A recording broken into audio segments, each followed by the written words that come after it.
Well, good morning and welcome to Health Talk here on AM 1270 and 96.5 FM KXBX. It's Paul Thomas and Bill Kearney from North Lake Medical Pharmacies back in the studio. And Bill, fair weekend. I saw you from afar out there, and overall I thought it was a very good fair. How was your experience this year? I thought, with the exception of the exhibits in the buildings, it didn't seem like there was near as many of those. And I was working that big building for the Lions Club to keep people from taking food inside. And we got many comments about there just wasn't much in there. Yeah, I thought the same thing. They would ask about where the art was, and we told them where that was, and they came out of that building not thinking that there was a good amount. So it was fun. We went to the board of directors dinner on Thursday night.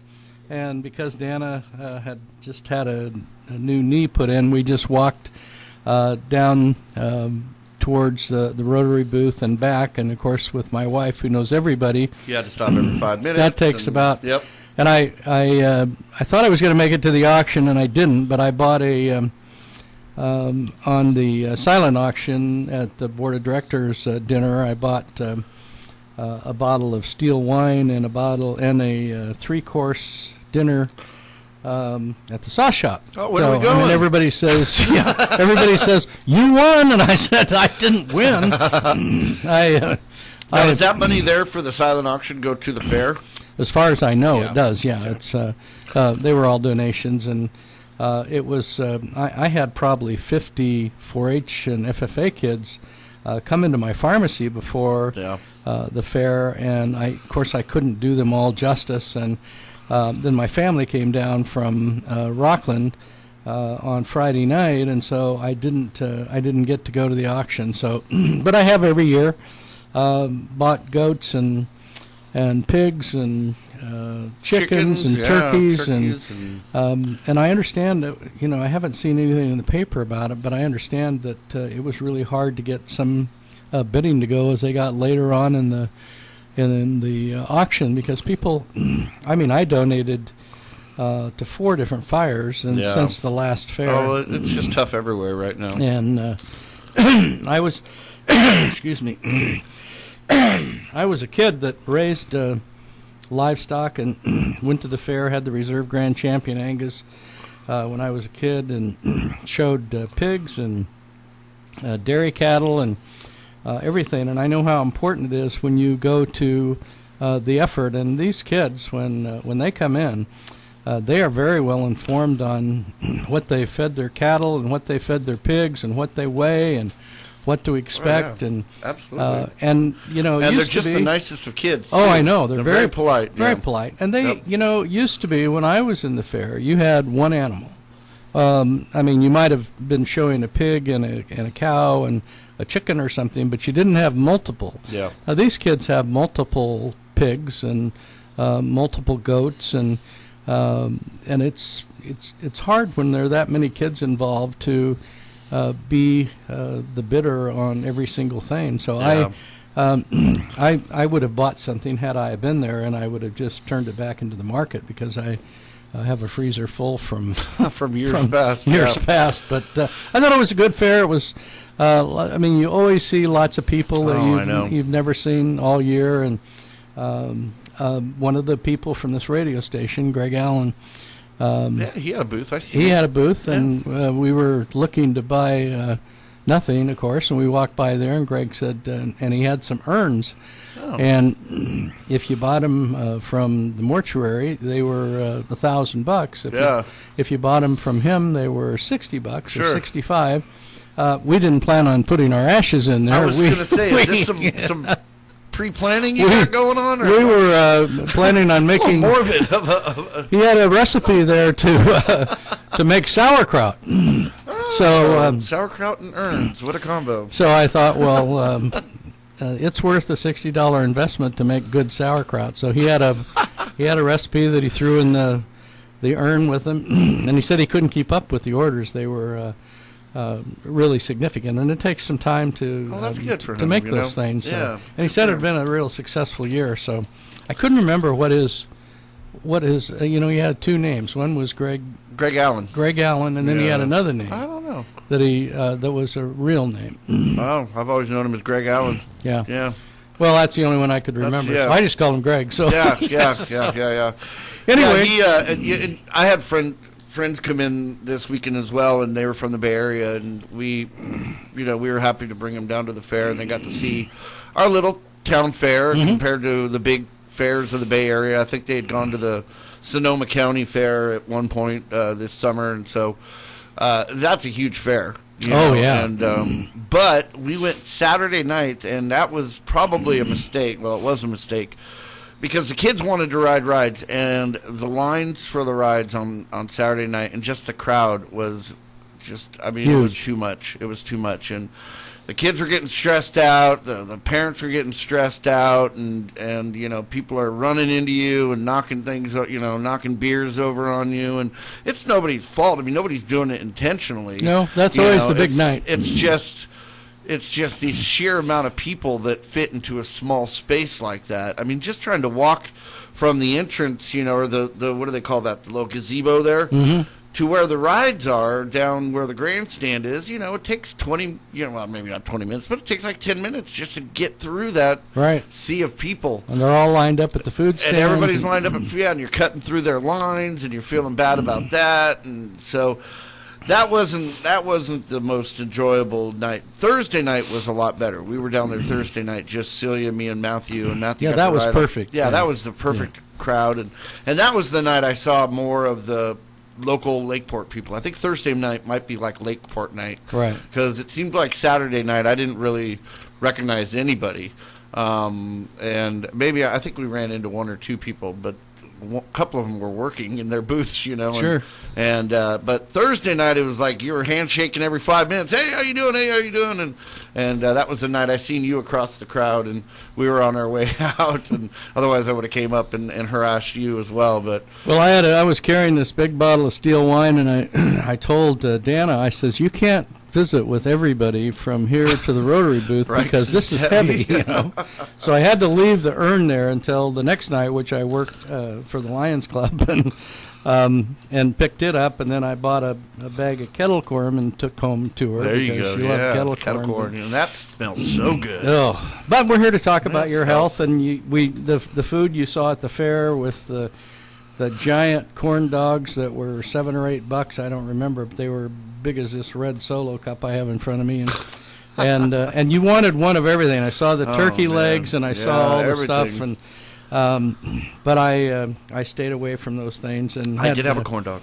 Did you? I did. Yeah, I split it with my wife. A big one? No, small one. No, small one. That was enough. And I think they were poultry. I don't think they were beef. I think. Oh, were they? They were chicken corn dogs, but it tasted good. So that's better for you anyway. Yeah. But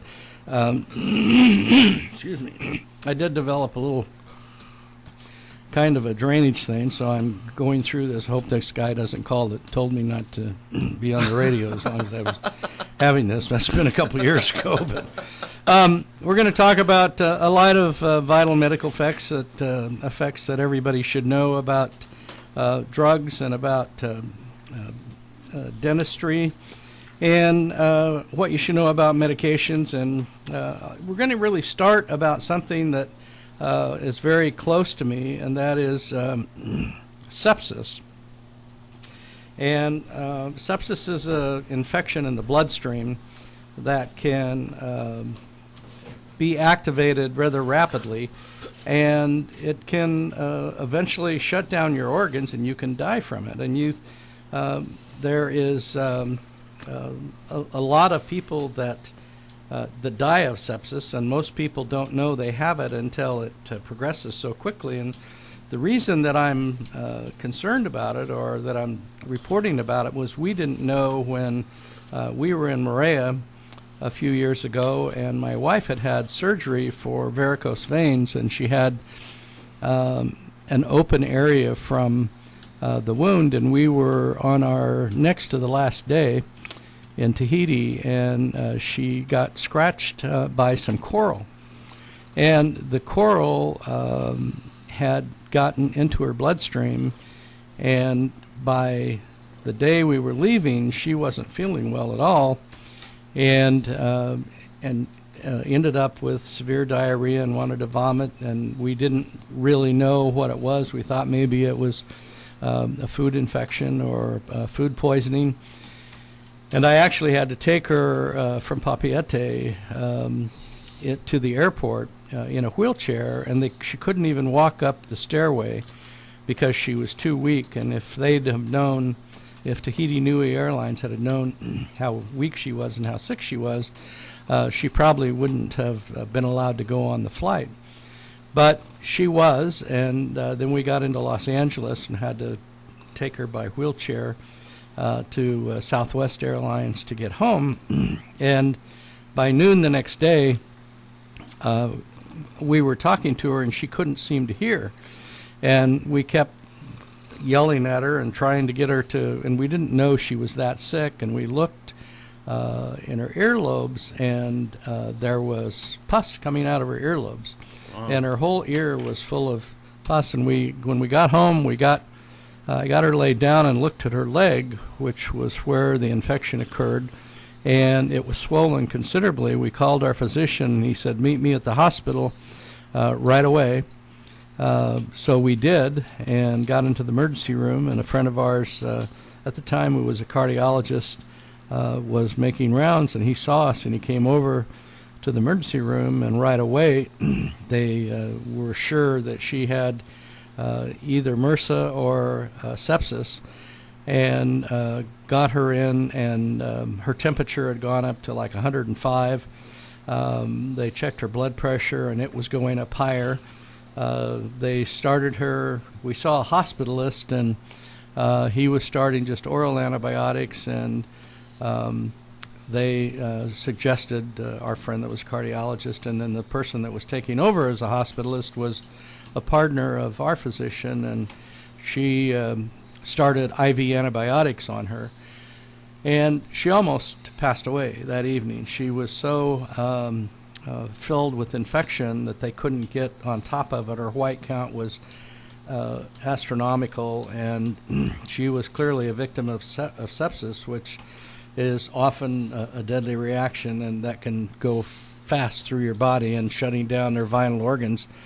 While it's not known, it's actually more common than heart attacks and just as deadly. So more than a million people in the United States develop sepsis every year, and more than 250,000, which is 25% of those people, have deaths that are linked to it. So according to the CDC, the Center for Disease Control, that's higher than the earlier estimates, and the increase the CDC attributes mainly to better reporting on the infection, as well as a growing number of older people who are especially susceptible to sepsis. So many of those things are linked to infections contracted in hospitals and doctors' offices and nursing homes, but nearly half of them are community acquired, which means from infections that people contract in their homes, schools, playgrounds, or like on vacation as we were. And excuse me, any kind of thing can lead to sepsis, even a manicure gone wrong, or food poisoning, or urinary tract infection. And one reason it's so dangerous is that people don't, and physicians even, don't recognize the problem until it's too late. And we were very fortunate to be back in Lake County, because when we were on the airplane coming back from Tahiti, we had to hold Dana up to get her down to the bathroom, and it was about every hour, and that's a long flight. That's 10 or 12 hours. And by the time we got into Sacramento, it was late morning, and then early evening when we got back to the hospital. So rapid early treatment of that disease can save lives, and I'm telling you, I went home at 3 o'clock in the morning, and I wasn't sure that I was going to still have my wife.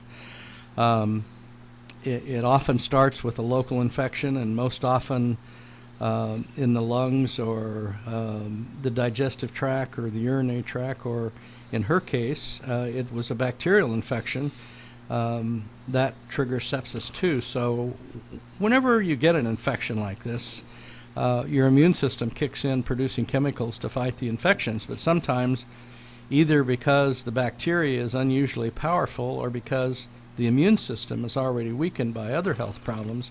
And my wife has a circulatory problem with a tendency to develop clots, and so when those chemicals are set loose in the bloodstream and go completely through the body, instead of just fighting the local infections, those chemicals that are unleashed by the immune system cause widespread inflammation and damaged tissues in the liver and the kidneys and the heart. And with hours, those blood clots can begin to form. They damage the blood vessels. I'm telling you, I've never seen anything move so rapidly. And thank goodness that our local physicians were well informed and diagnosed it off the bat. They still weren't sure. They put her in isolation. They still weren't sure if it was just pure sepsis or if it could have been MRSA or another kind of disease, since we'd been over in the South Pacific. So the new CDC reports, the Center for Disease Control, helps identify who are at the most risk. That includes people with chronic diseases, which 7 out of 10 people in the study who developed sepsis had diabetes, lung, kidney, liver disease, or some other chronic condition. With conditions with a weakened immune system like HIV, AIDS, or cancer, who are 65 years old or younger than a year old, probably because they're too prone to infection, who have been recently in a hospital, nursing home, or other health care facility because infection-causing bacteria are often common in those institutions. We don't always know how to prevent sepsis, but it's often not recognized until it's progressed so fast. So one thing the CDC found that most sepsis patients have underlying problems that require them to have frequent contact with doctors. And those visits, of course, put you in a great opportunity to get infections. And healthcare providers at that time really can, these infections that turn septic can happen quite quickly. And if you go to a healthcare provider or a physician, especially if you're diabetic, and you see their feet wounds that haven't healed, that's no different than what Dana was experiencing with a surgery that hadn't healed. How do you prevent it? If you're old enough to get vaccinated, 35% of those cases stem from pneumonia. We have 2 forms of pneumonia vaccine now: Pneumovax 23 and Prevnar 13. You need to get one, the Prevnar 13, right away if you're over 60, and Medicare usually pays for it, and then a year later get the 23. Only 20% of the high-risk adults are under the age of 65, and 60% of those are 65 and older. So we just had somebody come in, I think I mentioned this last week, to get a pneumonia shot, and they were only 59, and the insurance wouldn't pay for it because they were. It wasn't pneumonia; it was Zostavax, shingles. An annual flu shot. We should be getting those within another week. Can prevent those respiratory infections that can sometimes turn septic. And we're going to talk about that children's missed vaccine again. We talked about it last week, and more information today. But only a third of those serious sepsis patients in the CDC study that were over 60 had a record of being vaccinated against the flu. 1,000 more deaths could be prevented with better coverage. Urinary infections is another way. A quarter of the sepsis cases resulted from UTIs. So it's important to see a health provider if you have warning signs of those infections. And what's working against us right now, is the fact that we're trying to use less and less antibiotics for infections that we think your natural immune system can take over. And so when you have something urgent like that, it's important to see a healthcare provider. If those signs don't go away, usually it's a painful burning feeling when you urinate. and a strong urge to go to the bathroom. So when appropriate, treated with antibiotics. UTIs are also common among hospital patients, especially those who've had a catheter in. So it's extra important to watch for those infections while in the hospital. In a case like Dana, where she had a wound, about 1 in 10 cases follow the skin infection, so it's essential to care for wounds and scrapes properly. That means washing with soap and water, cleaning out the dirt and debris, and covering wounds. Many times in the islands, especially in the South Pacific and Moorea, places that aren't right on the map as far as healthcare, they will tell you to, when you get a coral, hit a coral reef and get coral into infection, to use lime juice. I'll tell you that will put you through the roof, Paul. Yeah, I was going to say that sounds a little painful. One of the old methods was to urinate. Yeah. And they say that for jellyfish stings. Yeah. But didn't work. So you want to wash them with soap and clean out the debris, and people with diabetes, or people, you don't have to have diabetes to not heal properly with blisters and wounds like that. If you have a circulatory system that isn't quite up to snuff, where there's possible blood clots and you have varicose veins and those kind of things, it's the same risk. When somebody has an antibiotic and they have diabetes or have a poor circulatory system, they usually take 20 days of an antibiotic instead of just 10, because in the lower extremities especially, the antibiotic doesn't circulate as well, and all of the antibiotic doesn't get down to that lower limb, and that's why a lot of the diabetics lose their legs when they get an infection, because it becomes gangrenous and they don't take care of themselves, and they wait too long to get the antibiotic. So that's just another way, and that's only 10% of the sepsis infections come from that area, but I'm telling you, it's just as life-threatening. Avoid infections in the hospital, because those many of them turn septic that originate in the hospital. It's essential that your healthcare providers take steps to avoid those infections. That means, for example, insisting that everyone who comes to your hospital room, including doctors and nurses, wash their hands every time they touch you. And if you do develop an infection, it's important to watch for the signs. If you expect it, you need to act fast. This includes fever plus chills, shortness of breath, rapid breathing, diarrhea, vomiting, disorientation or confusion, and act fast. If you have any of those symptoms, contact a healthcare provider. We could not even, in Papeete, could not even find acetaminophen to lower her fever. It was on a Sunday night.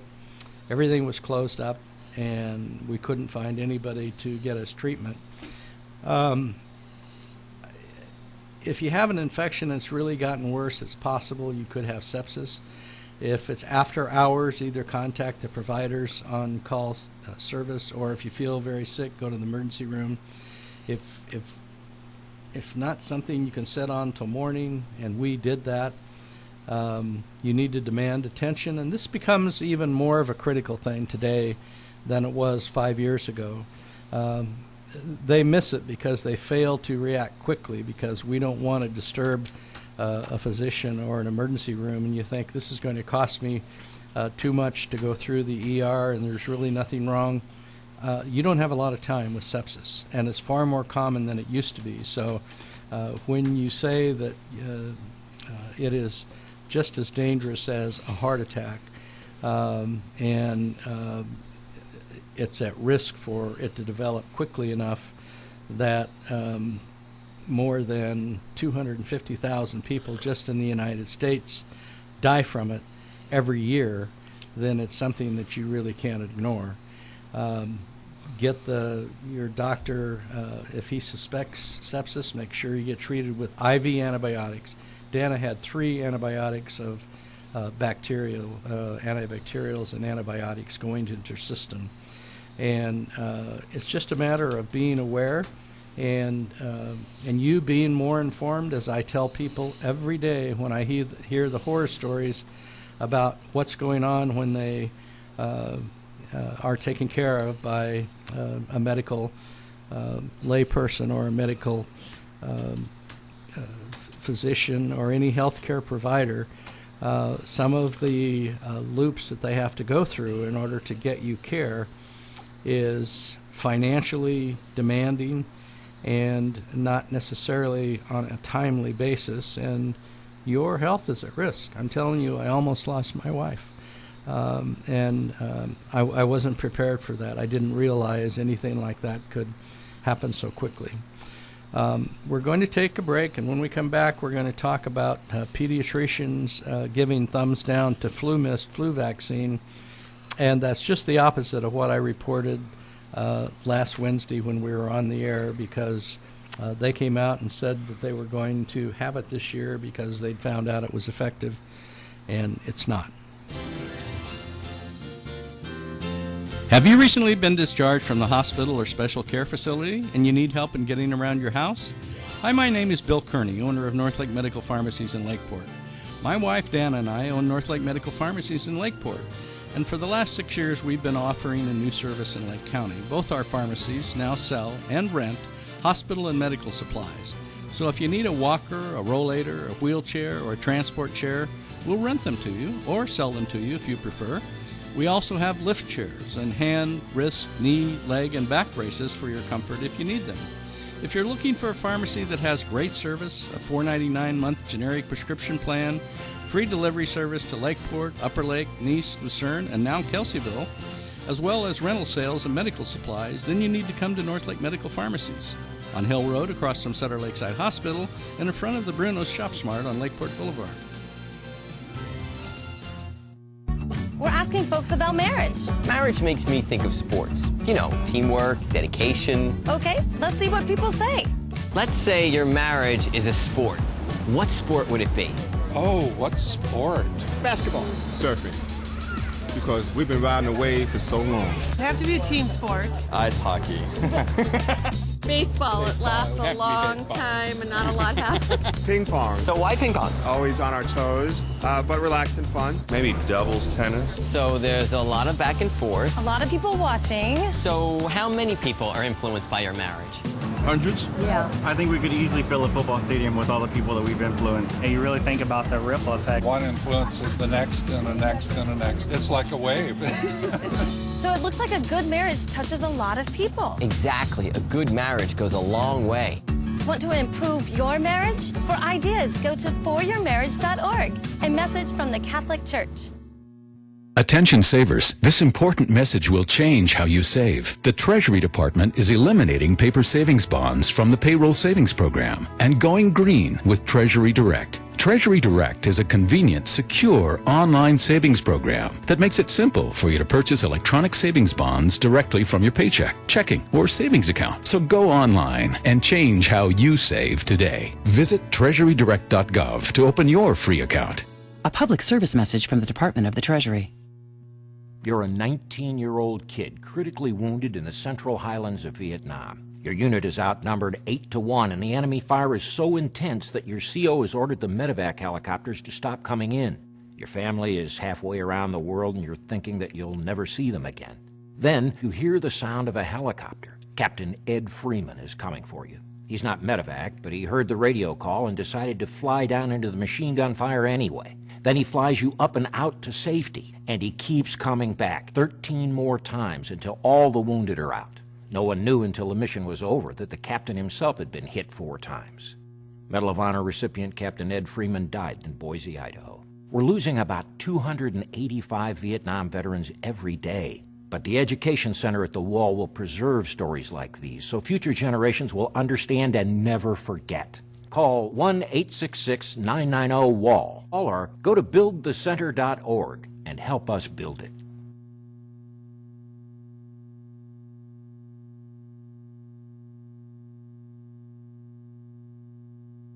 All right, we're back. All right, we're back. We've been reliving the fair again. So there's so much to talk about. Yeah, right.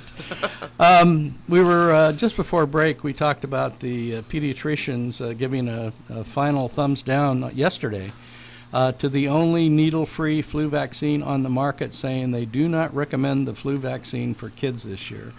If you remember, last year it was only like 2% effective, and they thought they had changed it, and last week reported that it was back on the market again.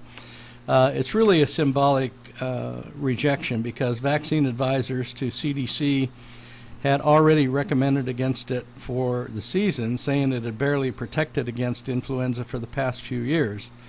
And distribution companies are not even offering it to pharmacies or clinics, and I reminded people last week that we were not going to be carrying it.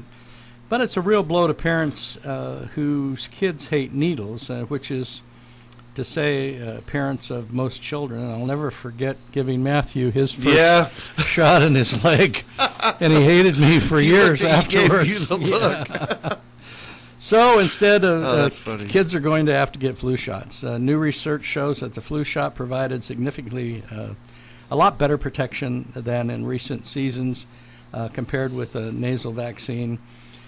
Families, of course, want their children and themselves to be protected against the influenza, and not having the opinion of or option of receiving it intranasally anymore, or a vial nasal spray. It's disappointing to some people to think that vaccination is the best preventative measure. And we have to protect everybody against influenza, and especially children and older people. So given the bad news, I'm sure the kids are relatively disappointed, and obviously it's less traumatic to receive spray in the nose than a big ugly needle in the arm. But it's less traumatic to receive a spray in the nose than a needle anyplace. So the advisory committee declined to recommend it last June, citing that it showed only the reduced risk of getting influenza by 3%. AstraZeneca, who's the big Hondo company which makes all the money, which makes Flu Mist, disputed those findings and said European studies have shown it was effective. And a Canadian study published a few weeks later showed it appeared equally effective in kids.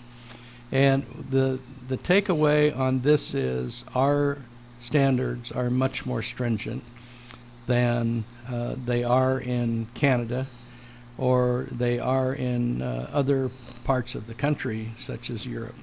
Their recommendations usually command vaccine availability in the U.S., and the clinics have already canceled most of their orders. So I'm not saying that you can't get it, but you won't be getting it from most of your local pharmacies or probably your physicians. You know, it's a little different from other vaccines because not only is it spritzed up the nose, but it uses a live virus. And that's one of the reasons that we mentioned last year that you could get the flu from getting the nasal inhalation. They're not sure whether that was a factor. In previous years, it's been shown to cause a stronger immune system response than flu shots in the past. For that reason, some kids, such as those with asthma, usually cannot be administered Flu Mist anyway. So they're reformulated and remade every year. That's why we miss it sometimes, because we reformulate it every year about a year ahead of time. We need to recognize that the flu virus is totally unpredictable.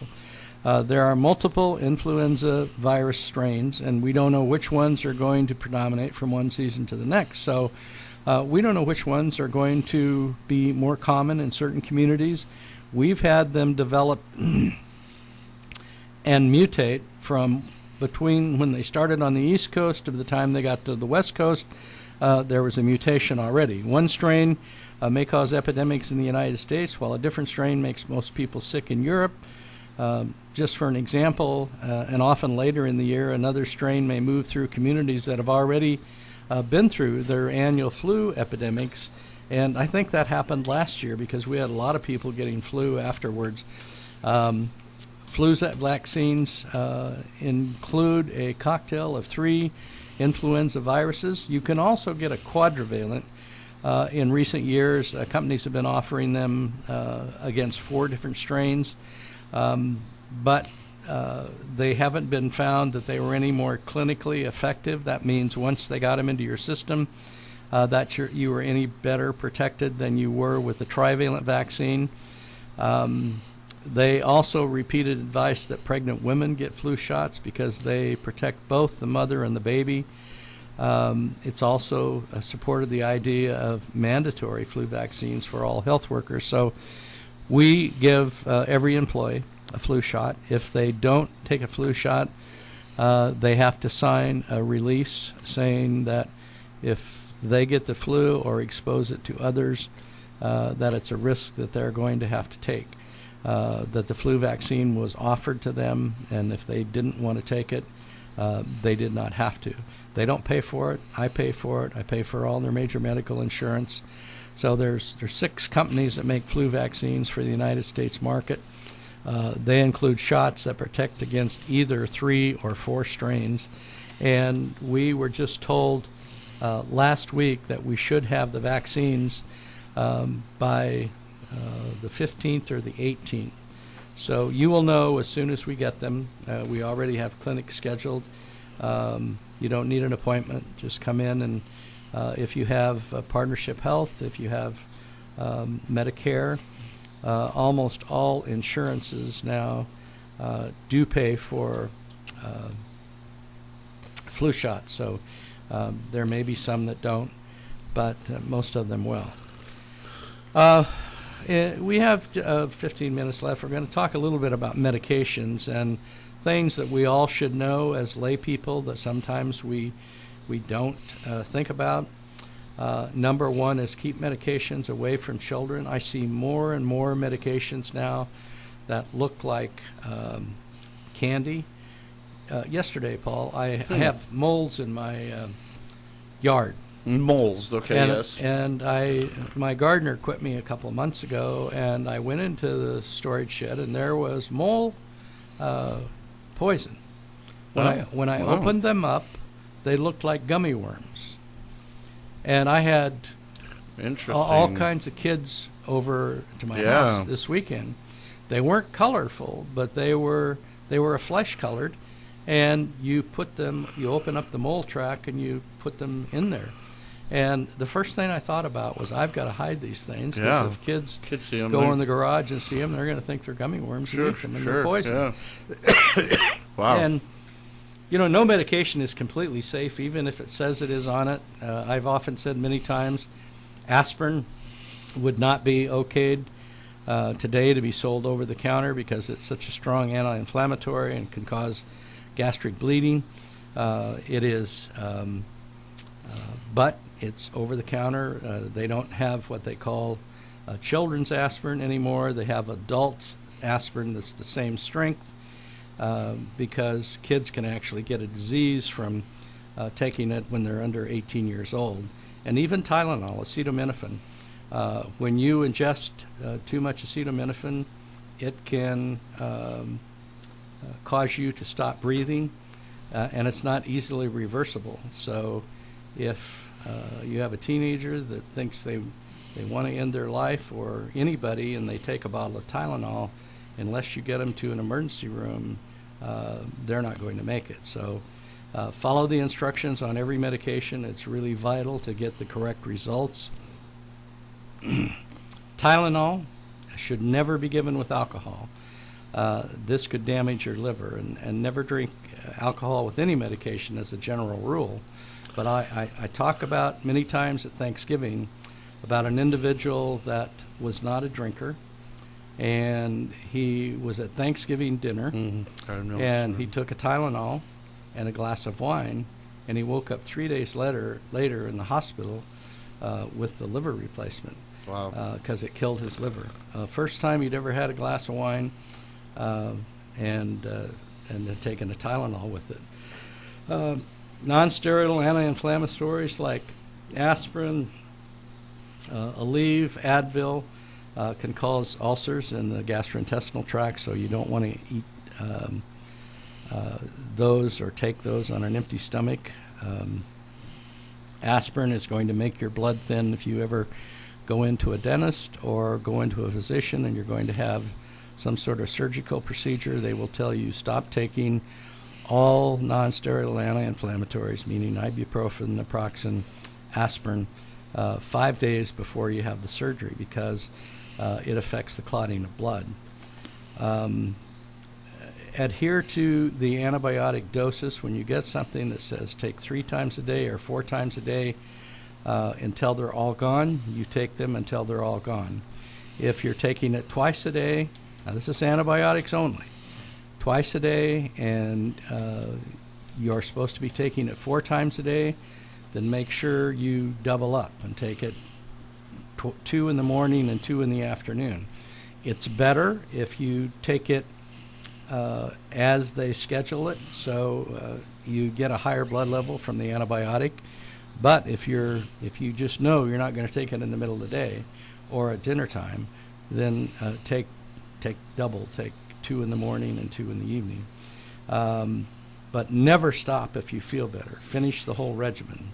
Now, antiviral things for when you get a virus or something like shingles, they are effective against viruses, where antibiotics aren't effective against viruses. So don't experiment with herbal products without consulting your doctor, because they may interact with the medication and have serious side effects. This is just to give you a general idea. If you have any personal questions, ask your doctor and provider, because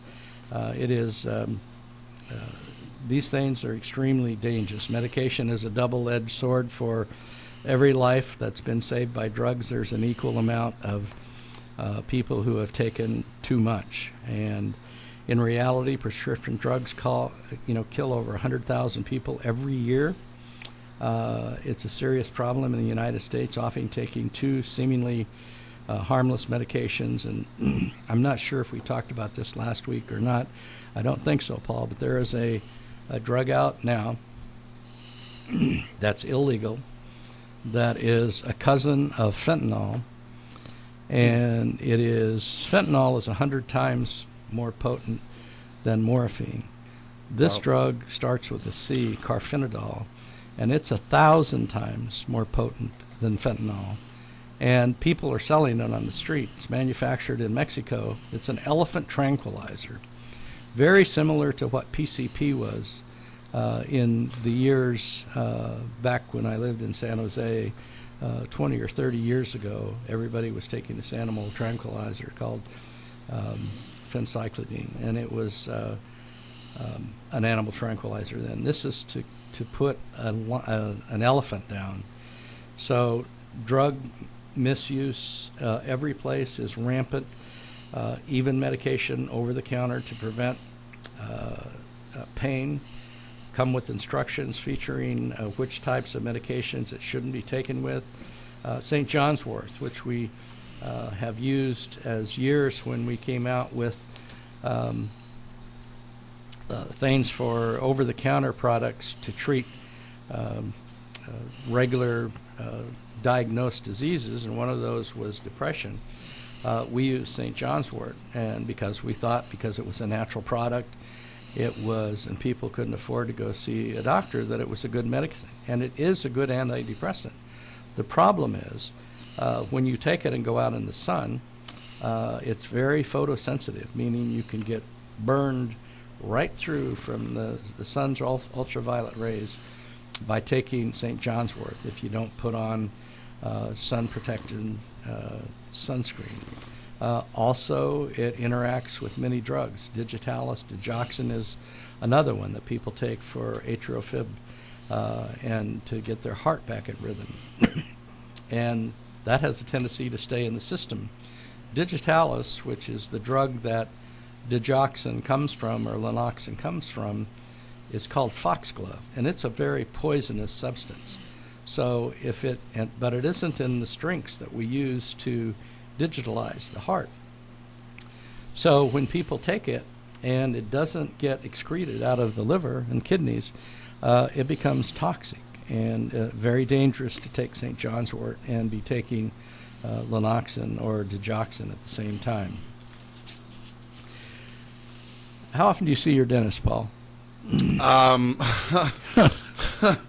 Let's see. I saw him probably 6 months ago, maybe, but on a yearly basis, not routinely. No. Yeah, more like emergency type of a thing, which is I know is not good, but.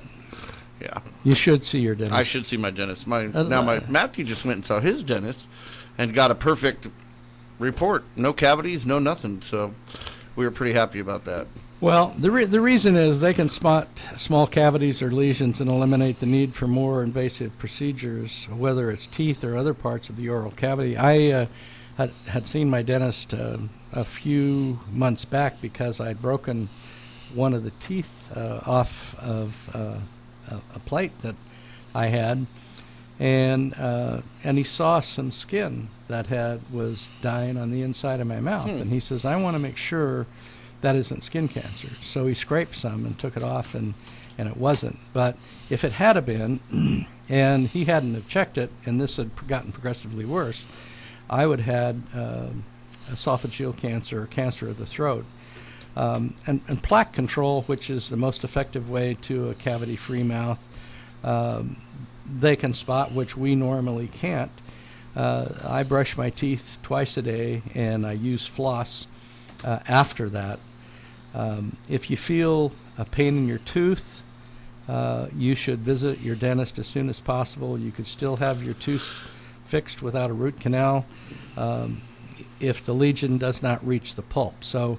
And nobody wants to have a root canal. I don't know if you've ever had one, but no, I don't know if I have or not. They go in and drill the root out and fill it back up, and you don't feel really good. And if you get a dry socket afterwards, you're in really bad shape. Diets that contain huge amounts of sugar, excuse me, will cause cavities, but most importantly, it's the frequency of consumption that is the greater impact. So if you eat chocolate 5 times a day, your teeth will have a greater chance of becoming decayed than eating a chocolate bar or chocolate once. So children should visit the dentist as soon as they have teeth around 6 months. Don't wait until all the teeth have come out.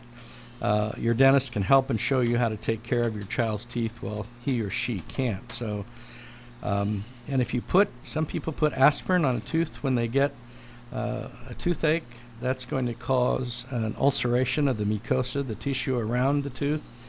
And in case of a tooth that's coming out, don't wipe the tooth if it falls on the ground because you could damage the root. Leave that to your dentist. You have a golden period between 30 and 60 minutes. After that, the chances of successful implantation of the tooth decreases. We have ready-to-use kits that help you store the tooth. Every house should have one of these. So it's important that you take good care of these things as soon as you can, and don't risk getting a bigger infection because, in fact, you did have some symptoms. One of the last things is melatonin. We use it a lot of times to have a way to go to sleep without taking pharmaceuticals.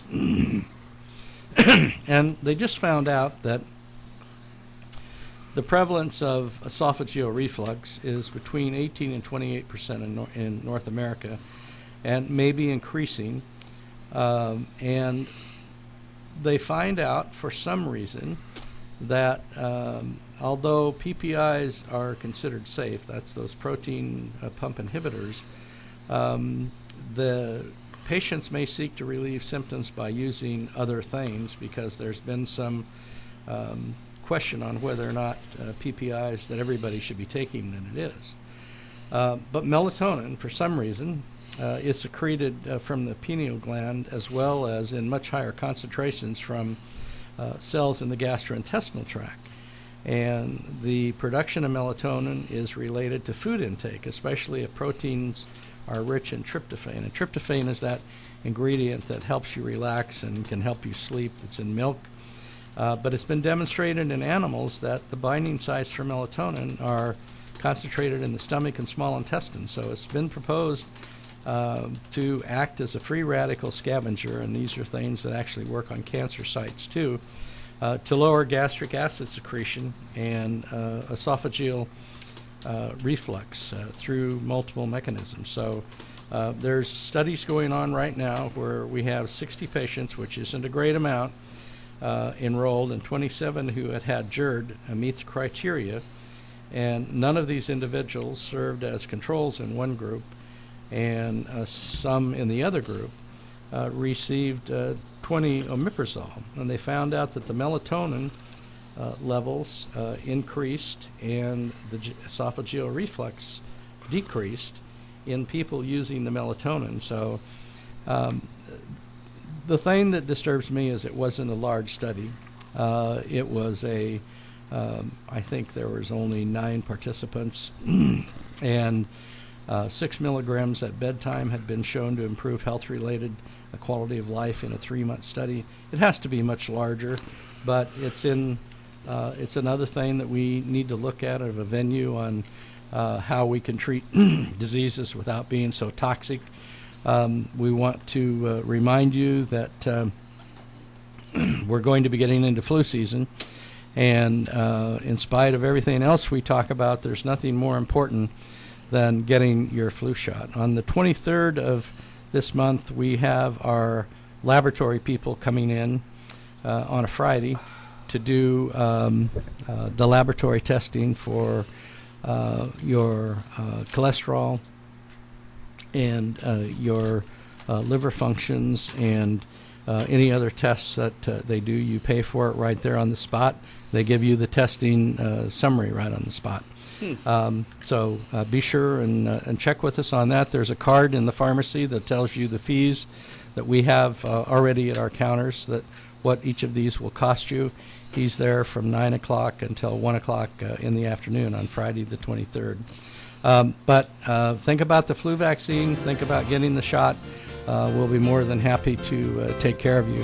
We want to remind you that we're North Lake Medical Pharmacies with 2 locations for you at 5136 Hill Road East across from Sutter Lakeside Hospital. Call us there at 263-6192, and outside the Bruno, Shop Smart at 347 Lakeport Boulevard. Give us a call there at 263-1328. Thank you, Paul. Thanks, Bill. We'll see everybody back here again next Wednesday for Health Talk on AM 1270 and 96.5 FM, KXBX Lakeport.